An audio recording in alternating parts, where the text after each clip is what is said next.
এই মুহূর্তে সকালে ঘুম থেকে ওঠা থেকে রাতে ঘুমাতে যাওয়া পর্যন্ত সব জায়গাতে একটাই নাম, পার্থ পার্থ পার্থ। এতদিনে হয়তো সবার জানা হয়ে গেছে এসএসসি স্ক্যাম, যার ফলাফল এই মাউন্টেন অফ মানি। স্ক্যাম যেই শব্দটার সাথে ভারতের মানুষ অনেক আগেই পরিচিত হয়েছে। কদিন আগেই উদ্ধার হওয়া মাত্র এই 22 কোটি টাকাটা যদি তোমার কাছে একটা বড় অ্যামাউন্ট মনে হয়, তাহলে এই ভিডিওতে আজ পর্যন্ত ভারতে হয়ে যাওয়া সবচেয়ে বড় 5টা স্ক্যামের কথা বলতে চলেছি, যেখানে টাকার অ্যামাউন্ট গুনতে গুনতে মিনিট দেড়েক লেগে যাবে। তো চলো তাহলে এক্সপ্লোর করা যাক top 5 biggest scams in India. কারণ যখন জানবো আমরা তবেই তো মানবো আমরা। एक मंत्री का 25 सालों का शानदार सियासी करियर रहा। उसने सरकार के भीतर और बाहर कई अहम और बड़े रोल निभाए, जिससे देश में एक बड़े बैंक घोटाले का खुलासा हुआ।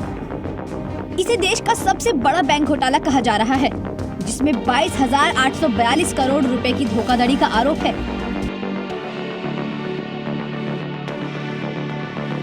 लेकिन अर्पिता मुखर्जी एक्ट्रेस तो जरूर हैं और वेस्ट बंगाल के दिग्गज नेता पार्थो के बहुत ही क्लोज एसोसिएट उन्हें माना जाता है कि यहाँ पर उनको कानून नियमों का पालन करना पड़ेगा, पाई पाई चुकता करनी पड़ेगी, और इसलिए भागे हैं।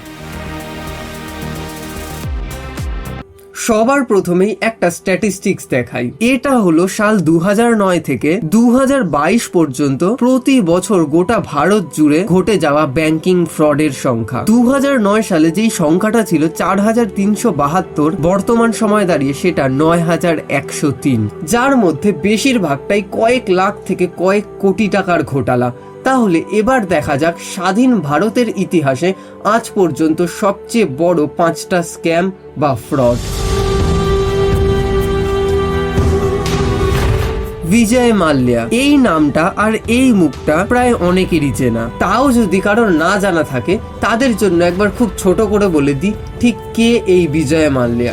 একজন বিজনেসম্যান বাদে বিজয় মাল্যার আরো দুটো পরিচয় ছিল। 1, former member of parliament Rajya Sabha, আর 2, রয়্যাল চ্যালেঞ্জার্স ব্যাঙ্গালোর টিমের মালিক। নিজের বাবার মৃত্যুর পর 1983-তে মাত্র 28 বছর বয়সে তিনি নিজের বাবার কোম্পানি ইউনাইটেড ব্রেভারিজ হোল্ডিং লিমিটেড বা UBHL এর চেয়ারম্যান পদে বসেন। আর সেই সময় থেকেই উত্থান শুরু হয় তৎকালীন ভারতের অন্যতম বড় শিল্পপতি বিজয় মাল্যার। তার কোম্পানি কিংফিশার ভারতের প্রথম লিকার ব্র্যান্ড, যারা 10 কোটিরও বেশি কেসেস বিক্রি করে ভারতের দ্বিতীয় বৃহত্তম স্পিরিট কোম্পানির স্থান অর্জন করে। এরপরই তিনি 2015-তে কিংফিশার এয়ারলাইন্স চালু করেন, যেটা কিছু সময়ের মধ্যেই ভারতের সবচেয়ে বড় ডোমেস্টিক এয়ারলাইন্সে পরিণত হয়। কিন্তু সবকিছুই যদি এত অগ্রগতির সাথে আর ভালোভাবে হচ্ছিল, তাহলে এত বড় স্ক্যাম কোথা থেকে হয়ে গেল?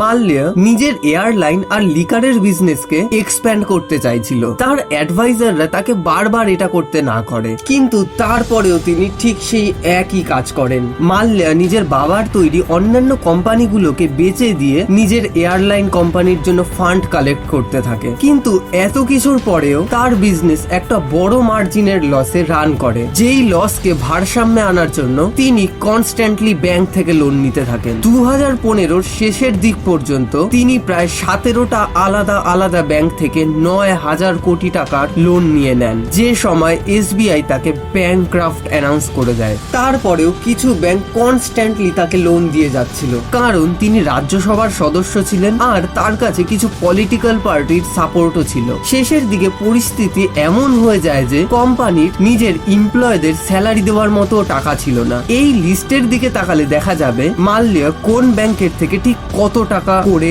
লোন নিয়েছিলেন। স্টেট ব্যাংক অফ ইন্ডিয়া 1600 কোটি টাকা, পাঞ্জাব ন্যাশনাল ব্যাংক 800 কোটি, ব্যাংক অফ ইন্ডিয়া 650 কোটি, ব্যাংক অফ বরোদা 550 কোটি এন্ড সো অন, যেটা সব মিলিয়ে দাঁড়ায় প্রায় 9,000 কোটি টাকা। তিনি সেটেলমেন্টে ব্যাংকে 4,000 কোটি টাকা দিতে চান, কিন্তু ব্যাংকেরা 4,900 কোটি টাকা দাবি করে, যেটা ছিল তাদের প্রিন্সিপাল অ্যামাউন্ট। যার পরেই বিজয় মাল্যা 2016-এর মার্চে ভারত ছেড়ে লন্ডনে পালিয়ে যান, যাকে আজ পর্যন্ত ভারত সরকার দেশে ফিরিয়ে আনতে পারেনি। এবার আসা যাক 4th স্ক্যামে। বিজয় মাল্যার থেকেও বড় স্ক্যামার নীরব মোদি, বা বলা যেতে পারে নীরব মোদি পরিবার, যারা যৌথভাবে করেছিল 11,000 কোটি টাকার স্ক্যাম। নীরব মোদি, যার জন্ম গুজরাটে এবং বেড়ে ওঠা বেলজিয়ামে। বড় হয়ে বেলজিয়াম থেকে এই দেশে ফিরে সে নিজের পরিবারের সাথে হীরের ব্যবসায় যোগ দেয়। সময়ের সাথে নিজের বিজনেসকে অনেক উচ্চতায় নিয়ে যায় নীরব। তার কোম্পানির বানানো ডায়মন্ড জুয়েলারি সেই সময় সবচেয়ে পপুলার ব্র্যান্ড ছিল, আর তাদের ব্র্যান্ড অ্যাম্বাসেডর ছিলেন প্রিয়াঙ্কা চোপড়া। 2017 সালে ফোর্বসের বের হওয়া তালিকায় নীরব মোদি ছিলেন ভারতের 57 ধনী ব্যক্তি। কিন্তু এই সফলতার পিছনে ছিল এক বিরাট বড় কারচুপি। কিছুক্ষণ আগেই বললাম নীরব মোদি ছিলেন একজন হীরে ব্যবসায়ী, যেই হীরে আমদানি করতে হতো বিদেশ থেকে। বেশিরভাগ ক্ষেত্রেই এমনটা হতো, যেই ডিলার বিদেশ থেকে হীরা বিক্রি করছে আর যেই বায়ার ভারতে বসে সেই হীরা কিনছে, তারা একে অন্যকে চিনত না, যেটা হওয়াটা স্বাভাবিক। যদি কখনো এমনটা হয় যে ডিলার হীরে পাঠিয়ে দিল কিন্তু বায়ার সেটার কোনো টাকা পাঠালোই না, বা প্রথমে বায়ার টাকা পাঠিয়ে দিল পরে ডিলার হীরেটাই পাঠালো না, আর এক দেশ থেকে অন্য দেশে বসে সেই সমস্যার মোকাবিলা করা সম্ভব না, তাই এখানে মধ্যস্থতাকারী হিসাবে কাজ করে ব্যাংক। বায়ার সেই প্রোডাক্ট কেনার জন্য কোনো বিদেশি ব্যাংকের থেকে লোন নেয়। এবার ব্যাংক সেই লোন নেওয়া টাকা ডিলারকে দিয়ে দেয়, আর তারপরেই ডিলার সেই প্রোডাক্ট ভারতে বায়ারের কাছে পাঠিয়ে দেয়, যার ফলে কোনো রকম লেনদেনে অসুবিধাই হয় না। কিন্তু এইখানেও একটা সমস্যা থেকে যায়, যদি কোনো ব্যক্তি সেই বিদেশি ব্যাংকের থেকে লোন নেওয়ার পর সেই লোনটা পরিশোধ না করে, বা ব্যাংক জানবেই বা কি করে কোন ব্যক্তিকে লোন দেওয়া যাবে আর কাকে যাবে না। এই সমস্যার সমাধানের জন্য এদের দুজনের মাঝখানে মিডলম্যান হিসাবে কাজ করে ভারতীয় ব্যাংক। বায়ার প্রথমে কোনো একটা ভারতীয় ব্যাংকের কাছে যায়। ব্যাংক চেক করে যে সেই ব্যক্তি লোন পাওয়ার যোগ্য কিনা। যদি সে যোগ্য হয় তাহলে তত টাকা ক্যাশ বা সেই পরিমাণ সম্পত্তি সিকিউরিটি ডিপোজিটে রাখা হয়। এরপরে সব ডকুমেন্ট অ্যাপ্রুভ হলে সেই ভারতীয় ব্যাংক বিদেশি ব্যাংকে একটা LOU বা লেটার অফ আন্ডারস্ট্যান্ডিং দিয়ে দেয়। মানে ভারতীয় ব্যাংক বিদেশি ব্যাংকে এইটা বলছে যে আমরা চেক করেছি এই ব্যক্তি লোন পাওয়ার যোগ্য, আপনারা সেই লোনের টাকা সেই ডিলারকে দিয়ে দেন। আর কোনোভাবে যদি এই ব্যক্তি লোনের টাকা পরিশোধ করতে না পারেন, তাহলে আমাদের দায়িত্ব, আমরা লোনের টাকা ঋণ সমেত ভবিষ্যতে আপনাদেরকে পরিশোধ করে দেব। ঠিক এই সিস্টেমের মাধ্যমে বাইরে থেকে এই দেশে ইম্পোর্ট এক্সপোর্টের কাজ হয়। কিন্তু নীরব মোদি যেইভাবে কারচুপি করেছিল যে সে মুম্বাইয়ের এক পাঞ্জাব ন্যাশনাল ব্যাংকে যায়, যেখানে সে দুজন এমপ্লয়ের সাথে ডিল করে, যার ফলে মোদি সেই লোন রিপেমেন্ট করতে পারবেন কিনা সেটা না দেখেই বা কোনো রকম সিকিউরিটি ডিপোজিট না করেই তাকে প্রতিবার ফেক LOU জেনারেট করিয়ে লোন দিয়ে দেওয়া হতো। 2007 থেকে 2018 পর্যন্ত বহুবার এইভাবেই কারচুপি করে সে হাজার হাজার কোটি টাকা লোন নেয় আর একবারও ফেরত দেয় না। এবার সেই লোনের টাকা ফেরত না পেয়ে সেই বিদেশি ব্যাংক পাঞ্জাব ন্যাশনাল ব্যাংকের কাছে আসে আর 7 থেকে 8 বারের LOU দেখিয়ে বলে যে আপনাদের ব্যাংকের কাছ থেকে আমরা এত কোটি টাকা পাই, সেটা যত তাড়াতাড়ি সম্ভব ক্লিয়ার করুন। তখন ব্যাংক নিজের ডেটাবেস চেক করে দেখে যে তাদের কাছ থেকে এইরকম কোনো LOU দেওয়াই হয়নি, যেটা সম্পূর্ণ ফেক ছিল। তখন সবাই জানতে পারে যে এটা বিশাল বড় একটা স্ক্যাম হয়েছে, আর এই কেসটা চলে যায় CBI এর হাতে। পরবর্তীকালে জানা যায় যে ব্যাংকের দুজন কর্মী জড়িত ছিল এই ঘটনার সাথে, যারা কোনো রকম রেকর্ড আপডেট না করে দিনের পর দিন ফেক LOU পাঠিয়ে যেত সেই বিদেশি ব্যাংকের কাছে, যার ফলে 11,000 কোটি টাকা নীরব মোদি কোনো রকম সিকিউরিটি ডিপোজিট ছাড়াই লোন পেয়ে যান। এরপরে নীরব মোদি তার কাকা মেহুল চোকসি সহ পরিবারের বেশ কিছু সদস্য দেশ ছেড়ে পালিয়ে যায়। আর ঠিক বিজয় মাল্যার মতো আজ পর্যন্ত ভারত সরকার এদেরকেও দেশে ফেরাতে পারেনি।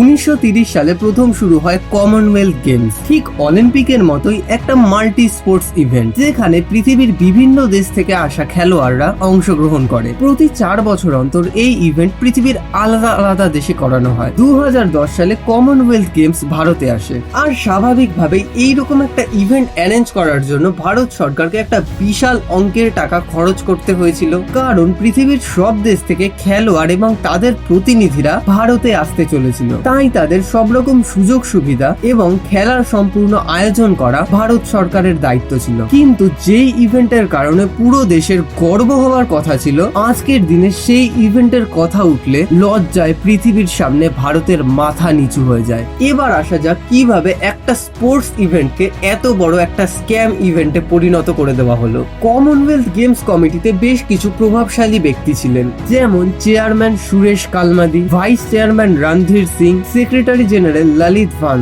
এইরকমই আরো অনেকে। ভারত সরকার এই ইভেন্ট আয়োজনের জন্য একটা বাজেট ঠিক করে, যেই টাকাটা এই ইভেন্টে খরচ করার কথা ছিল। প্রথমে দেখা যায় সব ভেন্যুতে খেলা করানোর জন্য সব মিলিয়ে 1000 কোটি টাকার বেশি খরচা হবে না, তাই 1000 কোটি টাকাই বাজেটে অ্যালোকেট করা হয়। কিন্তু টোটাল ইভেন্ট শেষ হওয়ার পর বের হয় যে সব মিলিয়ে 2460 কোটি টাকারও বেশি খরচা করা হয়েছিল, যেটা নির্ধারিত বাজেটের দ্বিগুণেরও বেশি ছিল, যেটার জন্য দায়ী ছিল এই টপ অফিসিয়ালসরা। পুরো ইভেন্টে এতটাই করাপশন করা হয় যে সামান্য থেকে সামান্য জিনিসও দ্বিগুণ থেকে 3 গুণ টাকা দিয়ে কেনা হয়। যেমন টাইম কাউন্টিং মেশিন, যেটা খুব বেশি হলে দাম হতে পারে 65 কোটি টাকা, কিন্তু সেটা কেনা হয় 157 কোটি টাকা দিয়ে। পেন কিলিং স্প্রে, বা যেটাকে আমরা ভলিনি মুভ এসব নামে চিনি, যেগুলো পার বটল খুব বেশি হলে 500 টাকা দাম হতে পারে, সেগুলো কেনা হয় 4000 টাকা প্রতি বটল হিসাবে। প্লেয়ারদের ব্যবহার করা সাবান থেকে শুরু করে টাওয়াল এবং খেলার কিট থেকে শুরু করে পরার জার্সি, সবকিছুই কয়েক গুণ বেশি টাকা দিয়ে কেনা হয়। এমনকি প্লেয়ারদের ব্যবহার করার জন্য যে সামান্য প্লাস্টিকের বালতিগুলো ছিল, সেগুলোর খরচা পড়ে 80,000 টাকা প্রতি বালতি, যেগুলোর খুব বেশি থেকে বেশি হলে 200 থেকে 300 টাকা দাম হয়। সিবিআই তদন্তের পর দেখা যায় যে যদি এই সব টাকার অ্যামাউন্ট গুলোকে এক করা হয়, তাহলে সেটা 70,000 কোটির থেকেও বড় অ্যামাউন্ট বেরোচ্ছে, যেটা এই ইভেন্ট অফিসিয়ালসরা হজম করে নিয়েছিল। পরবর্তীকালে সিডব্লিউজি চেয়ারম্যান এবং আর কিছু ব্যক্তির সামান্য কিছু সময়ের জন্য জেল হয়, আর তাদের বিরুদ্ধে কোনো মজবুত প্রমাণ না থাকায় তাদেরকে জেল থেকে ছেড়ে দেওয়া হয়। এবার এই করাপশনের থেকেও আরো কয়েক ধাপ এগোনো যাক। 2G স্পেকট্রাম স্ক্যাম, এই নামটা হয়তো অনেকবার শুনেছো। স্ক্যামের অ্যামাউন্টটা যদি না দেখে থাকো, তাহলে সেটা একবার মুখে বলে দিই। 1,76,000 কোটি টাকার স্ক্যাম, যেটা হয়তো একটা ছোটখাটো দেশের গোটা বছরের খরচার সমান। এবার আসি টপিকে, কি এই 2G স্পেকট্রাম?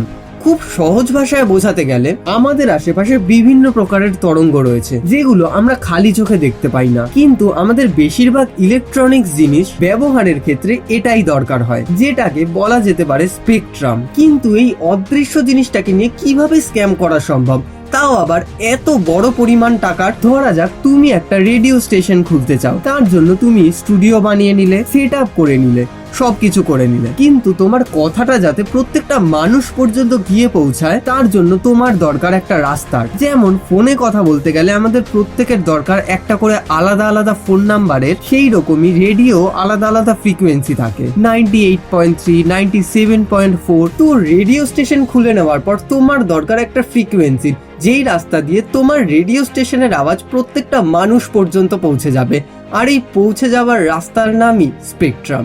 এবার প্রশ্ন আসে, তাহলে তো আমি আমার রেডিও স্টেশনের মাথায় উঠে একটা অ্যান্টেনা লাগিয়ে নেব, আর পেয়ে যাব আমি টাওয়ার। আর যেমন ভিডিওর প্রথমে বললাম, স্পেকট্রাম আমাদের চারিপাশে রয়েছে, তো আরামসে হয়ে গেল আমার রেডিও স্টেশন। যেটা করা সম্ভব না, কারণ স্পেকট্রাম হলো একটা ন্যাচারাল রিসোর্স, যেটা বানানোর জন্য কোনো রকম মানুষের কার্যাবলীর প্রয়োজন পড়ে না। আর ভারতীয় সংবিধান বলে যে ভারতের বুকে প্রতিটা ন্যাচারাল রিসোর্সই হলো ভারত সরকারের সম্পত্তি, যেটা সরকার প্রয়োজন অনুযায়ী বিক্রি করতে পারবে। কয়লা, পেট্রোল, লোহার মতো স্পেকট্রামও কোম্পানিদেরকে সরকারের থেকে টাকা দিয়ে কিনতে হয়। এই স্পেকট্রাম সরকার দুটো পদ্ধতিতে বিক্রি করতে পারে, প্রথমত অকশন, আর দ্বিতীয় ফিক্স রেট। অকশনের ক্ষেত্রে কি হয়, যেই কোম্পানি সবচেয়ে বেশি টাকা দেয় একটা ফ্রিকোয়েন্সির স্পেকট্রাম সেই কোম্পানির নামে করে দেওয়া হয়, যেটার ক্ষেত্রে একটা লাভ ও একটা লসও আছে। এই যে অকশন করলে সরকারের ভাড়ারে অনেক পরিমাণে টাকা আসে, আর সমস্যা হলো কোম্পানি সেই টাকা ফেরত পাওয়ার জন্য প্রোডাক্টের দাম বাড়িয়ে দেবে, আর গ্রাহকদের থেকে বেশি পরিমাণে টাকা নেবে। আর ফিক্স রেটের ক্ষেত্রে কি হয়, গভর্নমেন্ট একটা নির্দিষ্ট প্রাইস ঠিক করে দেয়, আর একটা নির্দিষ্ট ডেট এন্ড টাইম দিয়ে দেয়। এই সময়সীমার মধ্যে যেই কোম্পানি আসবে সেই কোম্পানিকেই দেওয়া হবে স্পেকট্রাম। সব তো বোঝা গেল স্পেকট্রাম কি, কিভাবে সেটা কাজ করে, কিভাবে এটা সরকারের কাছ থেকে কোম্পানির কাছে পৌঁছায়, আর তারপর আমাদের কাছে। কিন্তু এবার সবচেয়ে বড় প্রশ্ন, কিভাবে হলো এই জায়গায় এত বড় একটা স্ক্যাম। কংগ্রেস গভর্নমেন্টে 2007 থেকে 2009 পর্যন্ত কমিউনিকেশন অ্যান্ড আইটি মিনিস্টার রাজা 2008-এ টেলিকম কোম্পানিগুলিকে 112টা 2G স্পেকট্রামের লাইসেন্স অ্যালোকেট করার জন্য ফিক্সড প্রাইস অপশন বেছে নেন আর এমন কিছু কন্ডিশন রাখেন যাতে হাতে গোনা কিছু টেলিকম অপারেটরেরই লাভ হতে পারে। রাজা 2G স্পেকট্রামের লাইসেন্স গুলো খুবই কম দামে বেচে দেয় আর লাইসেন্স ইস্যু করার সময়ও কোনো রকমই রুল এন্ড রেগুলেশন ফলো করে না, যার ফলে ভারত সরকারের সেই সময় 1.76 লক্ষ কোটি টাকার ক্ষতি হয়। পরবর্তীকালে কংগ্রেস গভর্নমেন্টের অন্যান্য মিনিস্টাররা দাবি করে যে স্পেকট্রাম সঠিক দামে বিক্রি করা হয়েছে আর সরকারের কোনো রকম ক্ষতি হয়নি, কিন্তু সিএসসি সুপ্রিম কোর্টে অ্যাপিল করার পর তদন্তে দেখা যায় যে ভারত সরকারের ক্ষতি কয়েক লক্ষ কোটি টাকার। এবার আসা যাক আজ পর্যন্ত স্বাধীন ভারতের ইতিহাসে সবচেয়ে বড় স্ক্যাম বা ঘোটালায়। কোল অ্যালোকেশন স্ক্যাম, যেটাকে কোলগেট স্ক্যামও বলা হয়, যেটা ইন্ডিয়ার সবচেয়ে বড় পলিটিক্যাল স্ক্যামের মধ্যে অন্যতম। আমরা জানি যে ইন্ডিয়ান গভর্নমেন্ট ভারতের মাটির তলায় কয়লা ভান্ডার তোলার জন্য বিভিন্ন পাবলিক এবং প্রাইভেট কোম্পানিকে সময়ে সময়ে অ্যালোকেট করে। যখন এই অ্যালোকেশনে ঘোটালা হয় সেটাকে বলা হয় কোল অ্যালোকেশন স্ক্যাম। আসলে কন্ট্রোল অ্যান্ড অডিটর জেনারেলের মার্চ 2022-এ একটা রিপোর্ট থেকে জানা যায় যে 2004 থেকে শুরু করে 2009 পর্যন্ত ইন্ডিয়ান গভর্নমেন্ট বেআইনি ভাবে কয়লা অ্যালোকেশন ডিপোজিট করেছে। সিএজি এস্টিমেট লাগায় যে এই স্ক্যাম থেকে দেশের 10.7 লক্ষ কোটি টাকার লস হয়েছে, কিন্তু পরে সেই অ্যামাউন্টটা কমিয়ে 1.86 লক্ষ কোটি টাকা শো করা হয়। সিএজি নিজের রিপোর্টে বলে যে কয়লা অ্যালোকেশনের জন্য গভর্নমেন্টকে কম্পিটিটিভ বিটিং করাতে হতো, যেখানে বিভিন্ন কোম্পানিরা এসে বিট করবে আর যে সবচেয়ে বেশি টাকা দেবে তাকেই কয়লা খনির দায়িত্ব দেওয়া হবে। কিন্তু সরকার এমনটা না করে টেলিকম স্পেকট্রামের মতোই কিছু হাতে গোনা কোম্পানিকে কয়লা খনির দায়িত্ব দিয়ে দেয়, যার মধ্যে একটা বড় নাম ছিল সেই সময়কার তৎকালীন এমপি নবীন জিন্দালের, যে chairman Jindal steel and power কর্পোরেশনের। পরবর্তীকালে 2014 সালে বিজেপি পাওয়ারে আসলে এই ঘটনার একটা সম্পূর্ণ তদন্ত করায়, যেখানে কিছু নেতা আর বহু নামি দামি কোম্পানি দোষী সাব্যস্ত হয় আর প্রায় 2 দশক ধরে চলে আসা কোল অ্যালোকেশন স্ক্যাম, যার ফলে আনঅফিসিয়ালি প্রায় 10 লক্ষ কোটি টাকা আর অফিসিয়ালি প্রায় 1.86 লক্ষ কোটি টাকার ভারত সরকারের ক্ষতি হয়। কোনো একজন ঠিকই বলেছে যে শুধুমাত্র কিছু অসাধু নেতা আর দিনের পর দিন হয়ে যাওয়া ঘোটালার জন্যই স্বাধীনতার পরে আজও ভারত 100 বছর পিছিয়ে আছে। তো বন্ধুরা, আজকের ভিডিও তোমাদের কেমন লাগলো? তোমাদের মতামত অবশ্যই কমেন্ট বক্সে জানিও। আর যদি ভালো লেগে থাকে তাহলে ভিডিওটাকে লাইক, শেয়ার আর পৃথিবীর বিভিন্ন প্রান্তে ঘটে যাওয়া এইরকমই সব ঘটনা জানার জন্য চ্যানেলটাকে অবশ্যই সাবস্ক্রাইব করো। দেখা হচ্ছে পরের রোমাঞ্চকর এক্সপ্লোরেশন নিয়ে। ততক্ষণের জন্য good bye, stay tune and tata.